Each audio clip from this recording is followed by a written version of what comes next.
IMF के हिसाब से इंडिया दुनिया का 4th लार्जेस्ट इकोनॉमी बन चुका है। Fourth largest economy in the world. और आयरनी ये है कि इंडिया जापान को पीछे छोड़ चुका है।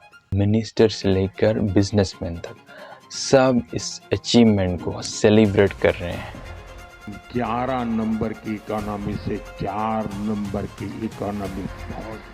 आप कहेंगे इंडिया तो ग्रो कर रहा है, हमें तो सेलिब्रेट करना चाहिए, राइट?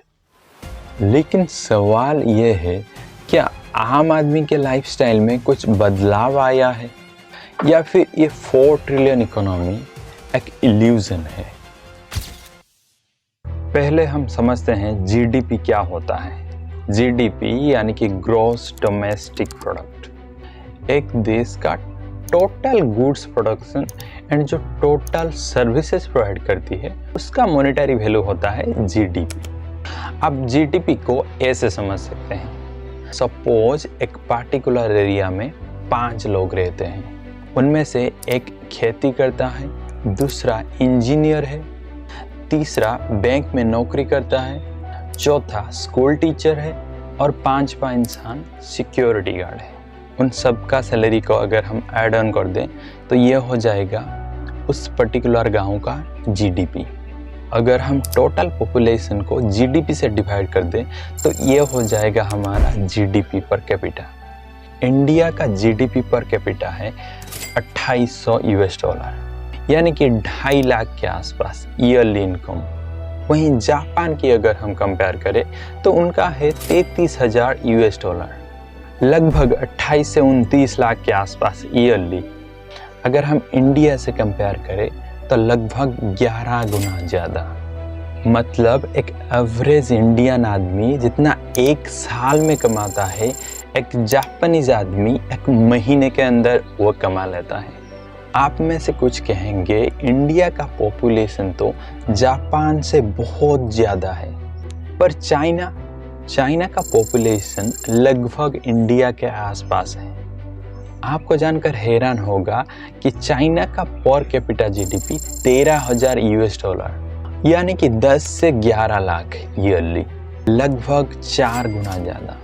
IMF के हिसाब से इंडिया तो इकोनॉमी में फ्रांस, UK एंड जापान जैसे देशों से आगे है। पर क्या इंडिया इन कंट्रीज की तरह दिखता है? यह है फ्रांस, यह है UK, यह है जापान और यह है इंडिया। ये डिफरेंस दिखाता है सिर्फ टोटल GDP बड़ा होना काफ़ी नहीं, आम आदमी के लाइफस्टाइल भी मैटर करता है। इंडिया का इंफ्रास्ट्रक्चर क्राइसिस एक अनकंफर्टेबल ट्रूथ है।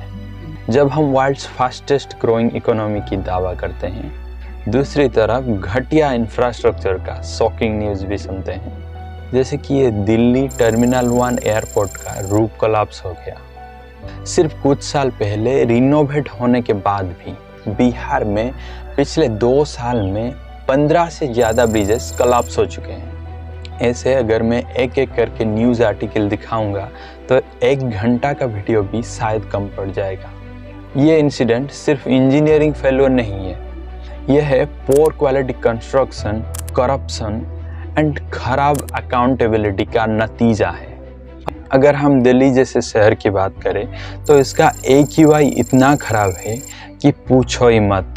दिल्ली में सांस लेना मतलब 25 से 30 सिगरेट्स को डेली कंज्यूम करने का बराबर है। यूनिवर्सिटी ऑफ चिकागो के हिसाब से ये हमारी लाइफ एक्सपेक्टेंसी को करीब 7.8 साल तक कमा देता है। अगर कोई आदमी का लाइफ स्पैन 70 साल होगा, दिल्ली जैसे शहर में एयर पोल्यूशन की वजह से उसका लाइफ स्पैन करीब 62 साल हो जाएगा।